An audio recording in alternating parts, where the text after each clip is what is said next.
In there. You did let in here. Okay. Okay, so we have quorum and we can start. Get started? Ready. Excellent. Good morning, everybody. This is Greg Clifton. I am chairing the Transit Advisory Committee, and today is Thursday, November 14th. And we're at 11 o'clock, and I would like to call this meeting to order and ask for a roll call. Thank you.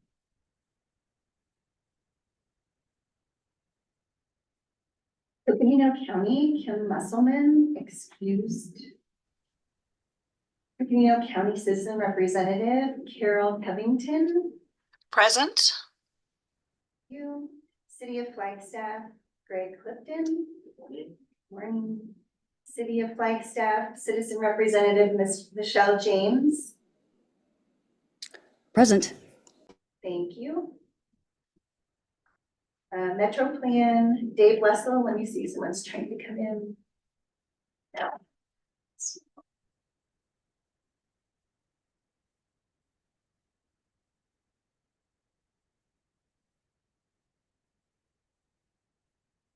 right, sorry about that. I thought Jay was gonna join us, but I will let you know if he joins. For now, excused. NAU Aaron Stum. Here. Thank you. NAU student Carly Vandermeesh. Not sure if she will be here or not. Excused. CCC Kurt Stull. Good morning, President. Thank you. And our Economic Development Representative, Citizen Representative Gail Jackson. Here. Thank you. And we have staff in the training room and on Zoom. And I believe Scott Holcomb, our attorney, is with us as well, maybe on the phone. Scott, are you with us?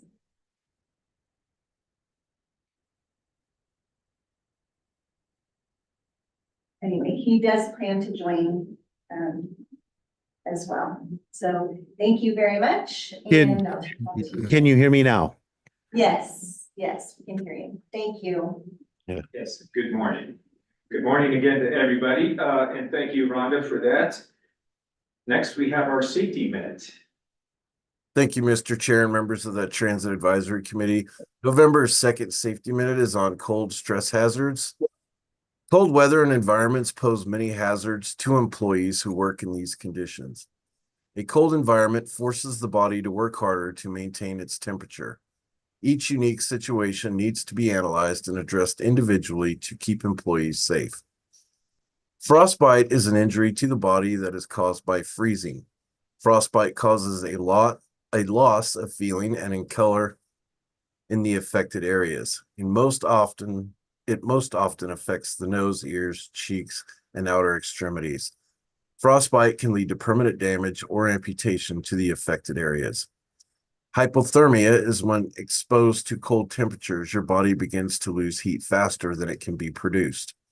Prolonged exposure to cold will eventually use up your body's stored energy. The result is hypothermia, or abnormally low body temperature. A body temperature that is too low affects the brain, making the victim unable to think clearly or move well. Here are some practices you can use to prevent cold stress hazards. Eliminate or limit work as much as possible when extremely cold temperatures are present. Allow for acclimatization to cold environments or weather. If the weather is extremely cold for the area or time of year, you will not yet be used to it and are more susceptible to succumb to a cold-related illness. Layer up on clothing and keep clothes dry. It is important to remove any wet clothing or boots and put on dry items when working in a cold environment.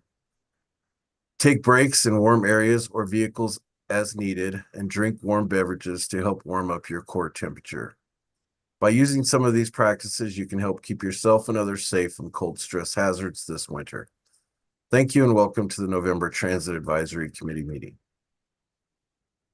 Thank you, Sam. I always enjoy your safety minutes, and this month's topic is quite timely. So thank you so much for that. Thank you. On to, thank you. On to our milestone anniversaries. Heather, is this you? It is me, and I actually have no milestone anniversaries to share this month, but I'm going to take advantage of the moment given to me with the floor to recognize our chair, Clifton. Greg Clifton has been serving as the TAC chair for the last 12 months-ish. And this is his last meeting as our chair, because we will be welcoming in a new chair in January. And I just wanted to take a moment and thank you for your leadership and your facilitation and the time that you give us here at Mountain Lion, and just recognize how important our chair role is to our successful meetings, and again, to express our gratitude. Oh, you're so kind. Gosh, it seems like just yesterday, but I guess a year has gone by, or close to be past us here, but it's been great. I really look forward to these TAC meetings and actually just getting together with everybody, but we cover some good ground here. So it's been an honor, and I look forward to continuing on, just not in the chair capacity. And I guess that baton's being passed to Kurt. We're grateful for that. It Yeah. will be Kurt's on January. We'll be welcoming him to his first chairmanship meeting on January 2nd. Excellent. Thank you, Heather. That was very thoughtful. Thank you. Next, we have a call to the public. There were no comments No comments? provided in advance, and there are no members of the public here to speak. Right, we will move on and go to the minutes. We're looking at the minutes, gosh, going back to August 1st, is that right? And we need a motion to have those approved. I'll go ahead and solicit a motion to approve the TAC minutes of August 1st, 2024. This is Erin Stom. I make a motion to approve. And this is Carol Covington. I will second that motion. Aaron, thank you, Carol. Any further discussion? All those in favor, please say aye.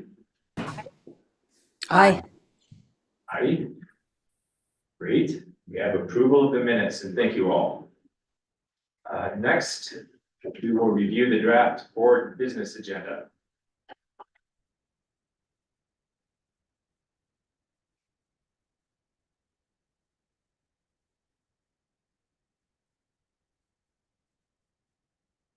Good morning, Mr. Chair, members of the Transit Advisory Committee. The first item we'll be reviewing with the Board of Directors is the adoption of our 2025 to 2026 legislative priorities. So before we talk about what we're going to do or proposing to do in the next 18 months, I want to review what we accomplished over the last 12 months. So in reviewing our 2024 to 2025 legislative priorities, I put up here a federal priority that was in that list, and bolded two things that were included in those priorities that we can call complete or making significant progress. So federal priorities include transit regulation updates. While the regulation updates take an extremely long time because it's changes to really federal code in some situations, we have made great progress in our conversations with the Federal Transit Administration regarding spare ratios. So if you're not aware, there's a regulation that says we can only have so many vehicles on our property, federally funded vehicles on our property. And it's about how many vehicles you have in service versus how many you have in your fleet. As we move to electric vehicles and we move to hydrogen fuel cell for some properties, there is a need to be more flexible in how many vehicles we have in our fleet, because we're learning so much and the ranges are different. And so we have gotten in writing from the Federal Transit Administration that spare ratio rule will be very flexible over the coming years in an effort to encourage agencies to consider other fleet choices. So we're very glad that there has been movement on that. I think long-term, there may be a federal update to actually change what that spare ratio is. But for now, we at least have the flexibility to have more vehicles than we normally would while we exercise different fleet options. A big thing that has been important to us is redefining the commercial driver's license program and requirements. So you may recall, I may have spoken with any part of this group one-on-one. There is an element of our commercial driver's license that requires a driver to do what we call under the hood inspections. They have to understand enough of the components to know that the vehicle is ready for operations that day. Here at Mountain Line, as is true in many transit associations, those duties are actually performed by our mechanical staff, which we believe is safer than the driver doing it. They have the skill set, they have the training, they have the techniques. So what we have been pushing for is a waiver of that under the hood requirement for CDL programs in transit specifically, but maybe that could apply to school buses, maybe that could apply to city heavy equipment operators or county heavy equipment operators, those environments where there is a maintenance team providing those supports. And while we have not gotten permission to move forward with this, we have captured the attention of the American Public Transit Association, which is by far the largest transit association. It represents systems like New York Metro, Washington Metro, Chicago Transit Authority. And so their voice will carry a lot more weight around this issue, and we're very excited to see it take some national attention on that particular effort. Again, the goal is to keep our CDL drivers relevant to the job that they perform, not to reduce kind of what they need to know, but make sure the license really reflects what they're required to do in performance of their job. The under the hood element, by the way, is one of 3 parts of testing, and it is commonly an area that our drivers fail in when they're doing that testing procedure.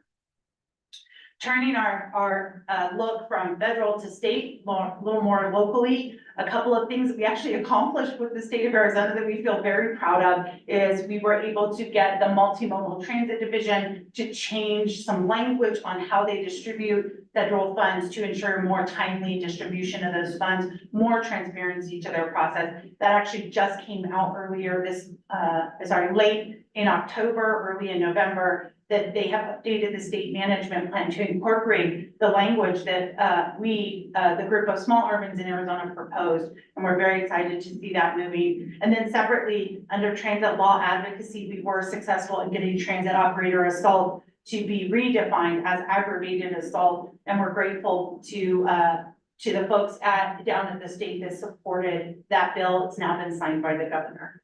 And then lastly, as we look at local priorities, want to, for the first time, acknowledge out loud to all of you, we were successful in renewing and expanding the transit tax within the city of Flagstaff to ensure that we can continue implementing improved transit programs. So these items are going to come off of our 2025 to 2026 legislative list, and I'll go over now what we're proposing that the board adopt. We are really proposing they keep all of the federal priorities as listed from the prior year, because they remain relevant and important. Renewal or, annual transit appropriation match authorized levels. So this is making sure that those funds that come under the bipartisan infrastructure law continue to flow through to transit agencies. We are already talking about reauthorization. Ironically enough, it needs to be reauthorized in 2026. We started those conversations with our September visit to DC, as many transit agencies have. So that will continue to be a priority for all of us across the nation that operate transit programs. This ensures our annual appropriation based on urbanized area continues, but also those funds that we use for our capital projects. We want to continue to support all forms of additional revenue for transportation. So there's been a lot of conversation about what does the gas tax pay for in the United States, and some strategies around funding our roads, our transportation programs, because as vehicles become more efficient, as we turn to electric vehicles and other alternatives, the gas tax is taking a hit on that, and we have to figure out another way to fund those programs. So we will continue supporting that with our partners across the nation. And then lastly, we'll continue focusing on transit regulations to support our transit programs. And those are really mostly conversations with the Federal Transit Administration, but oftentimes do require changes at Congress level. So we'll continue using our partners in that respect. And I'll pause because I see a hand. Yes. Could you scroll back one frame? And I see David's hand up. Bear with me for just a second, David, and we'll get to you. Local priorities, renew and expand the transit tax within the city of Flagstaff. I know you touched on this, but I guess I want to pause here and just take a moment to reflect upon the significance of this achievement. We've been hearing about it, talking about it for months and months, perhaps more than that. And gosh, what a great outcome on this. So I would welcome any thoughts and comments by others on this, but I just wanted to share gratitude and great appreciation. This was no easy lift. This was a big deal. You and I, Heather, had coffee yesterday, and I think I asked you what the margin of approval was, and if I recall, you said like 56%. It's just under 56% Okay. approval. We're gonna round it to 56%, and that's significant because the last time we had a ballot measure, the margin was, we missed it by just a handful of votes, right? 272 votes. Yeah, I don't know what 270, percentage yeah. that was, but yes, it was a very small margin in 2018 that we lost by.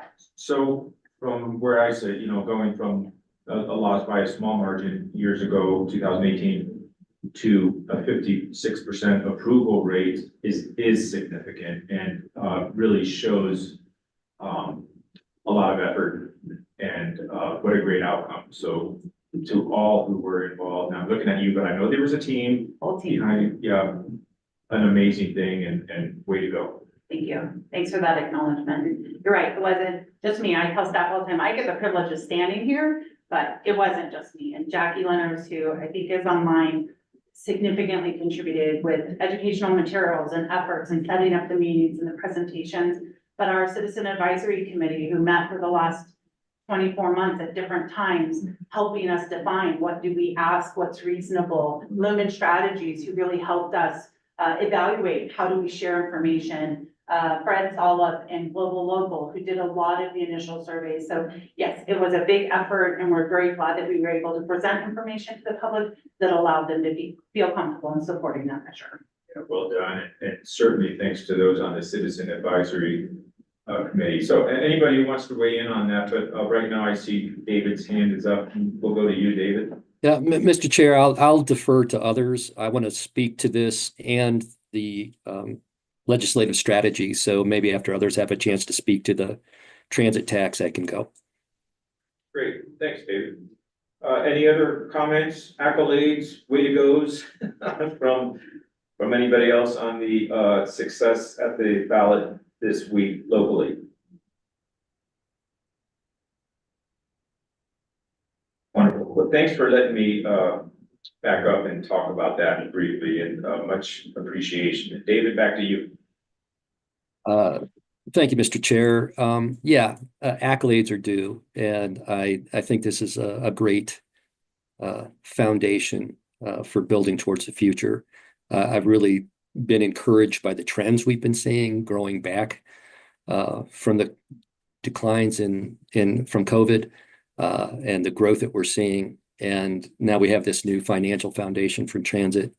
We're getting ready to embark on a major master plan effort. We've been hearing from dozens of stakeholder interviews how we really need to integrate transit into a stronger policy position. And so that's been encouraging on the transit front. And as you know, based on kind of what I've seen and what I've heard, looking at long-term planning, we are restricted in the number of new roads we can build. We are restricted politically as well as physically in how much widening we can do. So what's left to us? Transit, I think, is going to be a big part of our long-term future. And so I'm really, really encouraged by this. And so congratulations on the success, and kudos to everybody and more that Heather just mentioned in terms of getting us there. So that kind of brings me to the legislative agenda. And given at least my bias towards seeing transit as so critical to our future, how can we work towards crafting a conservative message and defense for transit? We see the makeup of all three branches of government now. They're likely to be in control at the time of reauthorization. And there are already some pieces out there that could disrupt not just the level of transit funding, but how it flows. So what are your thoughts on making the defense to the powers in place now for transit? Thanks for that, Advisor Wessel. I think, we've tried to be very positive in that many of our leaders did not change. Leaders that we Mountain Line have spoken to in the past and received support for our transit issues, they have not changed. There are some changes that we don't know how they will play out. Certainly you're going to see when I get to the state priorities, we've kind of changed a few things, and I want to talk about focal points at the state level. But I think at the national level, our plan is to keep going. We have to keep messaging the benefits of transit. And I think we are a very small fish in that pond, and we are going to enjoy riding the current with the very large systems that have the voices that hopefully will carry well in DC and help sway and influence decisions so that our transit funding stays and remains intact. We have talked about the impacts, the economic impacts of transit in our small community. Well, there is a much larger economic impact to transit. It's nationwide, and the American Public Transit Association does a great job of demonstrating that, and we will continue supporting those efforts. We've talked about the attachment of transit to affordable housing. We will continue to talk about how transit enables our community and our community members to buy housing, not the umbrella of affordable housing, but making housing an affordable opportunity. But how transit contributes to access to jobs and access to education. Those are all the things that we need to talk about. And it doesn't matter which party you're talking to, you have to know which message resonates with which audience and then cater to that. Mountain Line's been doing that for several years, and we will continue to do that. We'll continue to join our transit association voices when we're in DC, when we have the opportunity in our messaging, et cetera. I don't have a specific message right now that I would say is wise for our community across our jurisdictions to adopt in supporting Mountain Line and transit programs, but I'll give that some thought and bring back maybe something for the board and TAC to consider in the future. But for now, it's just repeating that message of how transit is important to our community. And our success at Prop 488 tells us that our community too thinks that transit is important here. Thank you, Heather. I appreciate that. And thank you for the comment question there, David. I think a very relevant discussion. Heather, thanks for your thoughts on that. I think messaging is going to be very important, and I think we all agree with you. We have to keep moving forward. So anything else on the legislative priorities? I just updated also the state and local, so I want to just briefly touch base on those. You'll see that the state are all continued from prior years, and we know the first one, state funding for transit, is very unlikely to happen in light of some of the control of the House and the Senate here in Arizona. We don't see a lot of support for transit in Arizona, but we will continue providing the education of our elected officials on why transit is important in our local communities and why it's an important strategy for the state as well. Prop 479 was also successful in Maricopa County.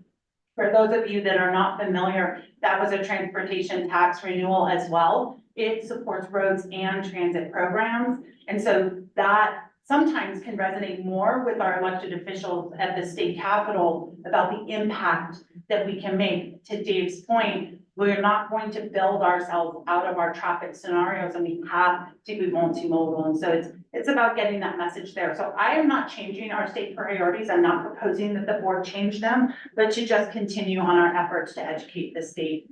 Under local priorities, we continue to have the codified transit into city regional plan and development processes, and we're doing that with the last and code study that the city is doing. We're doing that through the regional plan that we are participating in. And then I added, we're no longer looking to expand and extend, but I added, how do we get Prop 488 implemented? And that is going to require, in some instances, cross-jurisdictional partners.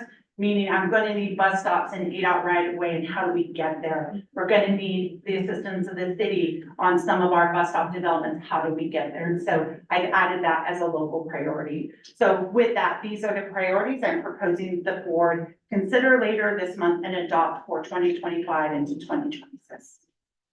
Excellent. Thank you. Of course.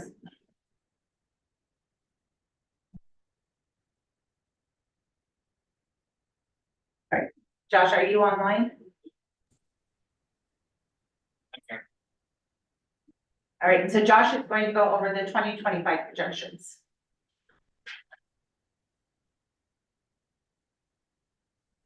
Incredibly brief and partially also what has sort of been discussed by Heather and Dave. So thank you for having me. Mountain Line, so we're beginning to start our budget planning process for the next fiscal year. And I just wanted to give you a very brief update on the current fiscal outlook, which is a little bit different now. But so for the current fiscal year, after the budget was adopted, the board of directors approved, you may remember, a significant pay table change in the operations division, which was about the 75% of our total headcount here. Supervisors and bus drivers in the operations division received a $5 an hour increase to their base pay. And starting wages for posted recruitments were increased to above $25 an hour. I think we can thank this action in a very competitive market for CDL drivers for successfully returning to a full staff roster and returning bus operations to full service levels that we haven't seen for quite a while. All this to say, I guess, that our total payroll, which is about 70% of our total operating budget, is running about 12% over budget for the year. All other expense categories throughout our operations are actually in line or below some cases with budget expectations. Inflation for things like parts and fuel seem to have leveled off quite a bit, and with a operating budget outside of payroll of about $800,000 for the last quarter, we're about 18% below budget on that. Hey, Josh, it's Greg Clifton. Your audio is getting a little bit faint. I don't know if that's on your end or on ours. We'll take a look at it. Okay. But before you continue also, and good morning to you, by the way, we have a question from Carol. Thank you. I just wanted to be reminded, the timing of the fiscal year. I know different organizations have different parameters. Yes, our fiscal year is July 1. Okay, thank you. Yep. Thanks for the question. Josh, give it a try again. Yeah, we'll see if the audio is a little bit better. Okay. So I wanted to display here on this first slide our transit tax fund projection as it was looking before last week's election. The local transit sales tax is our primary source of funding and provides any funding not secured from federal, state sources or user fees, which are primarily passenger fares. We are required by our operating agreement to maintain a balance of 25% of operating for any given year.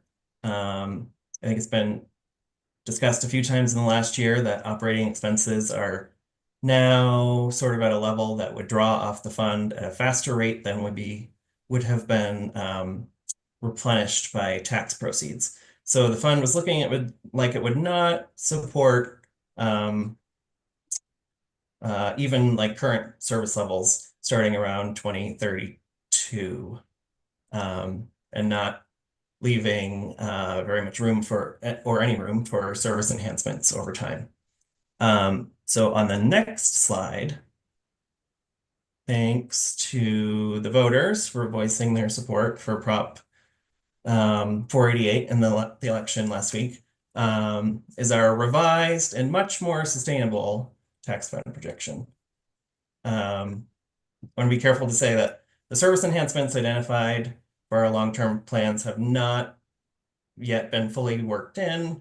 Certainly not the timing or the staging of the rollouts of those over the coming years.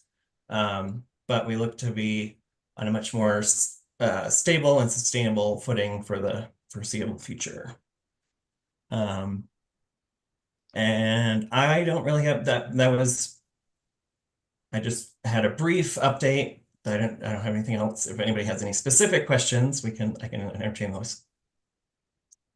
Thank you, Josh, and the audio is much better, so thanks for that. I don't have a question, just a quick comment. You know, as we look at this graphic, seeing the fund balance, that is a thing of beauty. So thanks for sharing. That is a good depiction of some very good news. So yeah, wonderful. Any questions or comments from anybody else for Josh? I'm having a hard time finding the hand, but I do have a question. This is Gail from Econa. There you go. Good morning, Gail. Hi.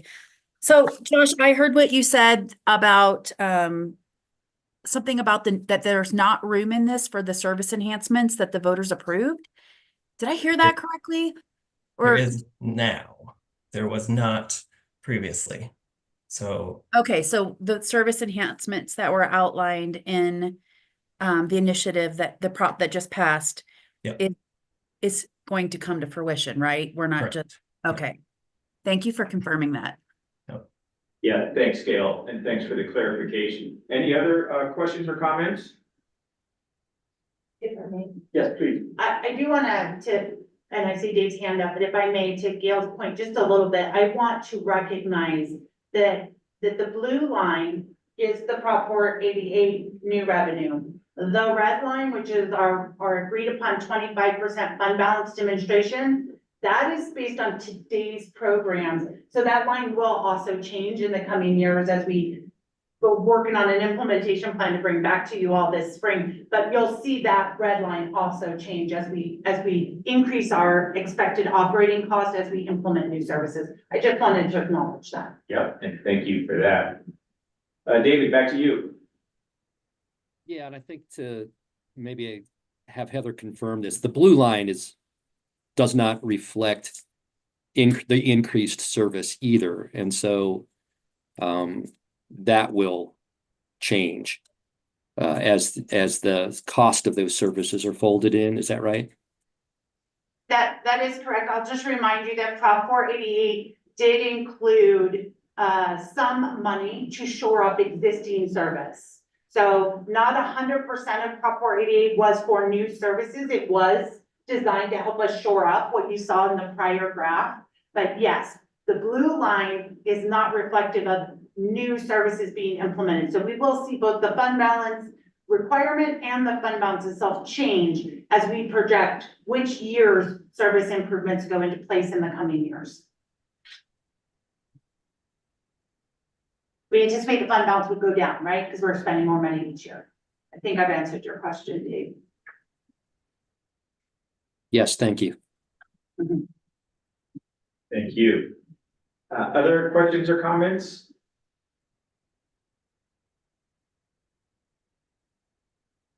Great. Josh, thank you for the summary. It is all good news, and we look forward to seeing these expenditures in the future and seeing these service enhancements. It will be wonderful to see those in implementation. So we're on to 2025 projections or employee engagement survey results.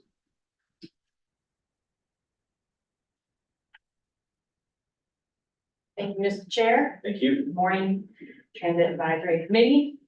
Cody Weaver, Human Resources Manager. I will be doing a brief overview of the 2020 employee engagement survey results that we just had recently for the fiscal year of 2025.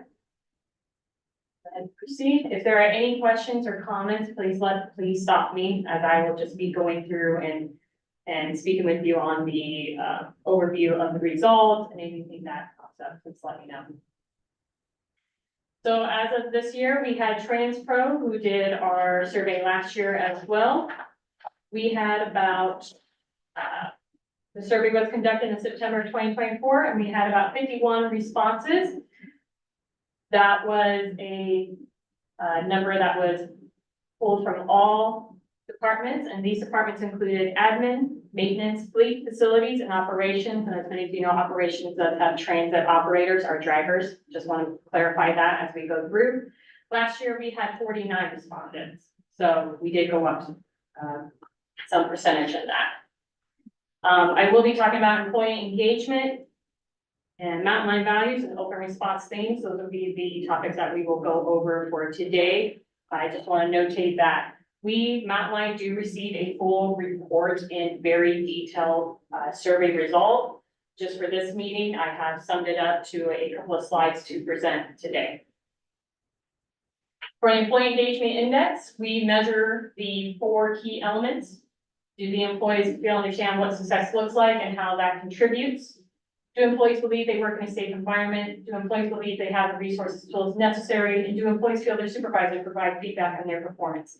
Again, these are 4 key elements that we were measuring that reflected on the overall index of our workplace. This is just the employment engagement index. As you can see here for employee engagement, one of the numbers that we see that really did catch our attention was on the first question. As you see there, I understand what success looks like for Mountain Line and how my work contributes to that success. This is due, we believe, for a culture perspective.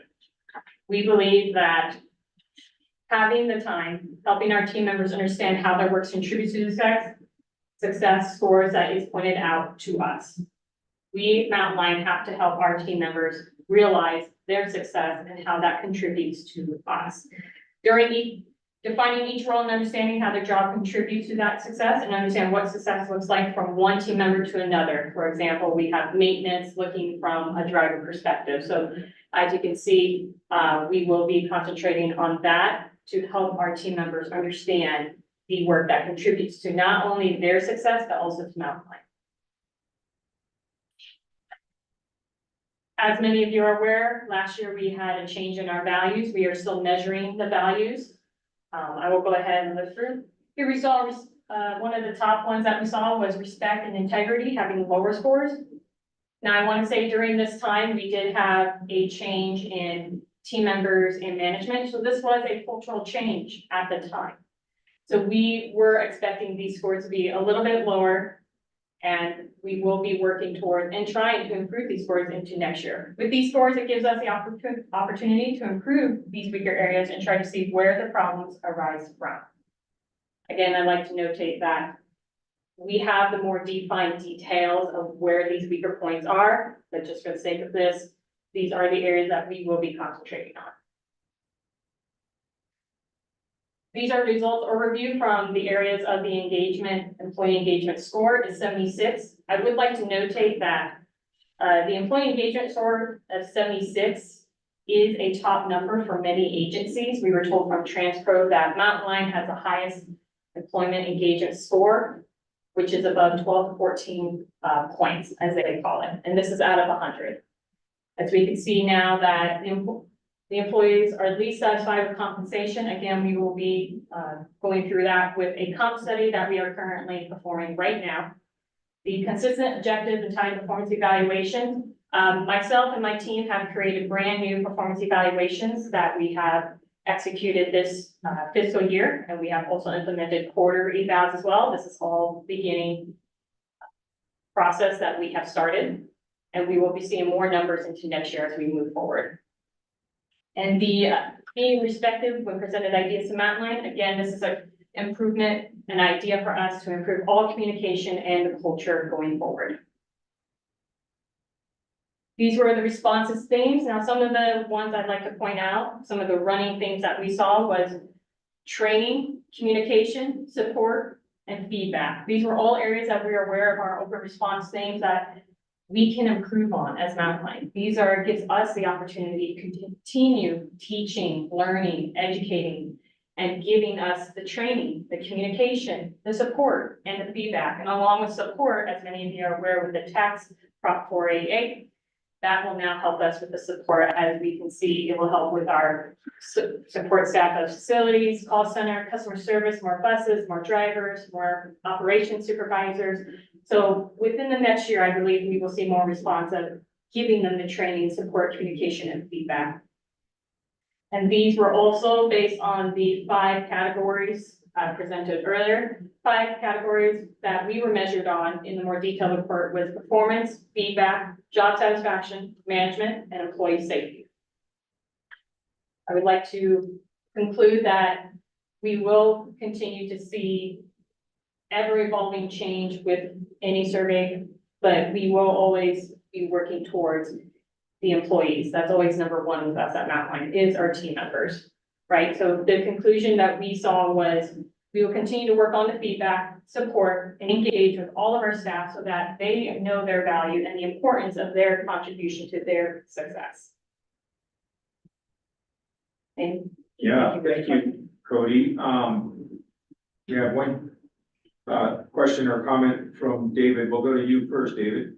Yeah, very quickly, excellent results. I'm excited to see this, but very quickly, wave 1, wave 2, wave 3, are those successive years, and wave 3 is the most current year? Could you just explain that real quickly? yes, David, that is the most current. I'll just back up to 1 so you can see. So here you see wave 2 was of last year and wave 3 is of this year. Yes, sir. Okay, thank you. Yeah, thanks for the question. And Cody, I gather from your response there that these surveys are done every year? Yes, Wow. yes, Mr. Chairman. Mhm. Yeah. The 76 aggregate score is notable. That's quite an achievement. Yes, it's an excellent achievement, and to be told that from the other agencies, and I want to make sure I give you the right quote. The Mountain Line's employee engagement score is 12 to 14 points higher compared to other transit agencies, and they did give us those agencies. Agency 1 had 64 and agency 2 had 62. So we are well above. Yeah. Well above. A great reflection upon the organization. Thank you for that. Any other comments or questions? Wonderful. I'm sure the board's going to appreciate this information as well, all the information, but certainly this is just more good news. So thanks for sharing. Thank you. I think we're going to talk about in-person meetings, Heather. We can if you would like. This item was added to the board agenda by a board member. Okay. So our board of directors is going to have a conversation about returning to in-person meetings in November. That is based on interest of at least one board member in seeing a return to in-person meetings. So at the request of the board member, it is placed on the agenda. I did not want to put that upon the Transit Advisory Committee. If you would like to discuss it, we certainly can. But it's really up to you, Chair, and the members of the committee. Yeah, thank you. I think just if there's any comments, I guess maybe it begs the question, does the Transit Advisory Committee want to think about in-person meetings? I'm not advocating that be the case, but since the board is chatting about it, is it something we want to consider? What are your thoughts, Heather? So I think from staff's perspective, I would offer hybrid meetings can be challenging, where you have some in present and some not present. So we would like to see, as much as possible, either be a all or nothing decision. And I want to recognize the Transit Advisory Committee are staff with full-time jobs. Yes. We recognize that. And I think it might be a great time to have this conversation when we're in the Downtown Connection Center and it isn't so difficult to travel to our office. But we certainly have seen under the hybrid environment or the Zoom environment that we have full participation from TAC. And when we were dependent upon everybody appearing, we were probably 3 times a year canceling meetings because we did not have enough quorum participation. So we do feel like that this hybrid option does allow for more participation by our TAC members who do have jobs and commitments, and we want to recognize that. I do think if we want to talk about it again, because we also acknowledge that there could be more productivity when everyone's in a room together. That's why we like our 2 joint meetings a year. It might be better timed around the opening in the DCC when that building is more conveniently located for many of our TAC participants. Yeah, very thoughtful comments, and I would invite anybody else to jump in. I think that's a good strategy, is to maybe think about it when that happens. And I would agree with your observation that the hybrid meetings do work well for many, if not all of us, who have full-time jobs and are, working this meeting in with other daily schedules, and it's more than a convenience. When does the DCC open? Well, the DCC currently is scheduled to be open, staff moving in May of 2025. Yeah, So, we are calling that on schedule. Pretty early on, we moved our move-in from February to May. So we've held to the May deadline for quite some time now, and I'm feeling pretty good that we will be able to have a grand opening maybe for our June meetings. yeah, I'll make a prediction. I think when the building opens up and when we're all able to see just how wonderful it is, the in-person meetings are gonna be in high demand. That's our We'll see. Okay. Any other thoughts or comments? All right, what is next? So the next group of things on your agenda are the progress reports. They're in the packet. So be happy to agendize any item that you would wish to talk about in future. If you have a quick question, most of the staff for those meetings, for those items are present. I do want to acknowledge that item B3, equal employment opportunity workforce utilization analysis. On your agenda, it says that was prepared by Jeremiah McVicker, maintenance manager. That is incorrect. It was prepared by Cody Weaver, our HR manager. It was in error on the agenda only. The staff report says it's from Cody, but we overlooked an update on the agenda itself. So I wanted to acknowledge that. And then I just have a couple quick current event announcements that I can share if you would like. Oh, please do. All right, so I want to go backwards to Cody's presentation. Okay. So I want to do two things very early on. We have a new operations director, and we're very excited to welcome Randy Sherping to our team. Randy comes to us from Omaha, Nebraska. He joined us full-time around 3 weeks ago, although he's been doing some work for us since early October. I don't know if Randy's online. And if he would be willing to turn on his video and wave. We're very excited to have Randy here. Maybe he's not online. He's online. Is his video on? It is, please mute May have to unmute and say hello for your video to come up for us. I will go ahead and continue saying nice things about Randy. it. Randy brings many Hello. years in transit. Specifically, he's worked most recently in paratransit and as a safety executive. We're excited to welcome him to our team and really look forward to Randy being able to continue building on some program changes that we've made over the last year and have Randy on board for really some significant program implementations in the coming year. So I'm sorry, Randy, we in the room cannot see you, but we are so grateful that you're here and welcome to Mountain Line. Thank you. Oh, there he is. Hey, Randy, it's good to meet you virtually. Thank you. Good to be here.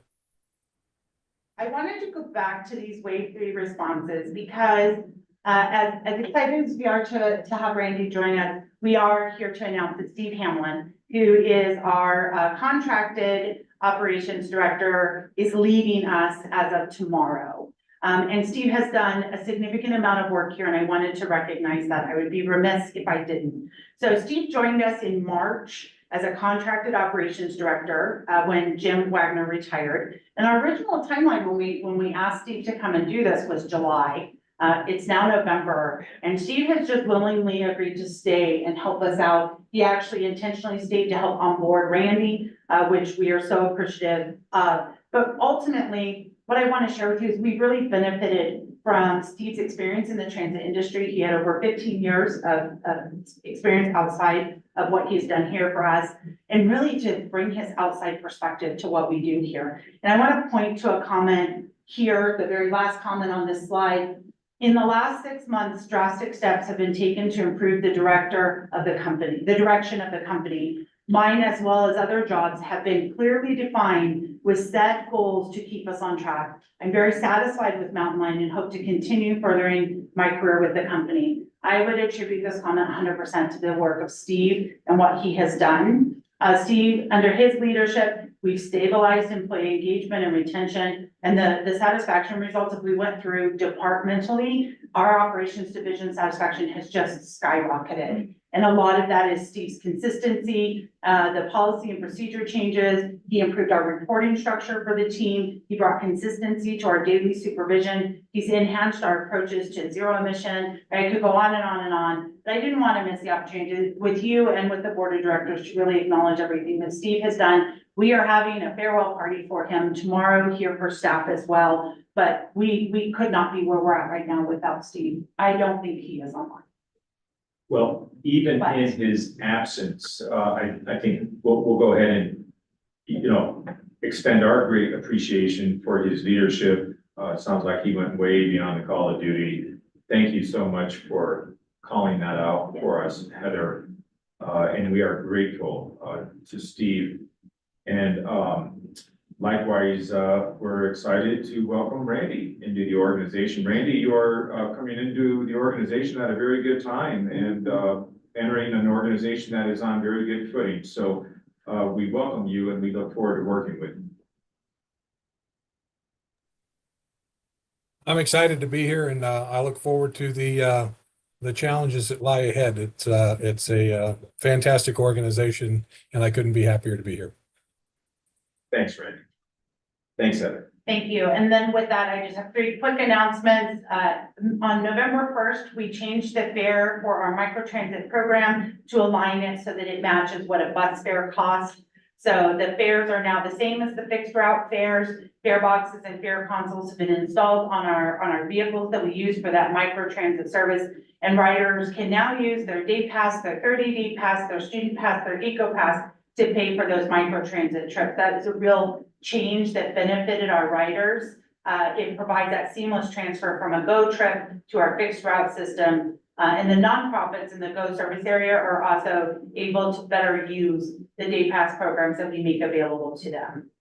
Mountain Lion did participate in the Downtown Business Alliance trunk or treat event in downtown Flagstaff, and I apologize, I didn't get a picture in the slideshow, but our staff did a phenomenal job of creating a haunted bus for people to enter. It is absolutely terrific. I will email it out to you. They did a fantastic job. We were parked in front of Heritage Square. We ran out of candy very early in the evening. We had stickers and candy, and we had a lot of pictures. And of course, the Mountain Lion was there, creating a lot of excitement. And we're so grateful for community events that ask us to bring a bus and be part of them. And I'm thankful for the staff who were willing to spend their time decorating that vehicle and then participating in the event. And lastly, due to some statewide regulatory changes in the number of hours a CDL driver who transports K through 12 students can work, Mountain Lion again assisted FUSD with extracurricular transportation. And I really want to recognize our staff who were willing to take on some extra hours at the last minute in several situations so that we could help transport Flagstaff High School students, football team, and the band from the Skydome back to the high school after those games on 3 separate occasions. Due to that regulatory change, we just assisted the school district while they changed up how they scheduled people, and wanted to express my appreciation for our operations team who really made those changes last minute, and we were able to help out the team and the band and get them back to the high school where their vehicles were at. So with that, that's all of my current events today, and I appreciate your time. Yeah, I appreciate it. It's good stuff. And thanks for the update on the Halloween event. It brings to mind, won't Mountain Lion be participating in the Stuff the Bus event coming up? We do, and I completely forgot about that. That's Yes. okay. Mountain Lion will have a bus at the Safeway on Plaza Way this weekend in conjunction with the city and the county doing a Stuff the Bus event. So bring your turkeys. Our goal is 300, or bring a few canned food goods, and you can fill us up at Safeway on Plaza Way, but you can also make donations at any Safeway location in Flagstaff. All of it will go to the Flagstaff. Good stuff. Thanks, Heather. Yeah. All right, I think we're on schedule. Speaking of which, we're going to talk about the schedule for the next meeting date and agenda items. So our next meeting, just as a reminder, we did send this out and query to be sure we were gonna have quorum. We will go ahead and meet on Thursday, January 2nd, as scheduled from 10 a.m. to 12 p.m. And we look forward to seeing you all there. We have confirmed quorum, so don't feel bad if you can't attend. And tentatively, here is our agenda. Again, if you have items you would like to see added, especially anything that we're being giving progress reports on, please let us know. We're happy to adjust the agenda and make these meetings beneficial to you. Great, thank you. Any input on that last item on the agenda or the schedule for January 2nd? That's just weird to be talking about next year, isn't it? Yeah, any input? Seeing none, I think we're good to go. Are there anything else on your end? I don't have anything else today, but I thank you for your time and appreciate everyone who adjusted their schedules for this change in meeting dates and times. Yeah, thank you. Thank you all for your attendance, and onward we go.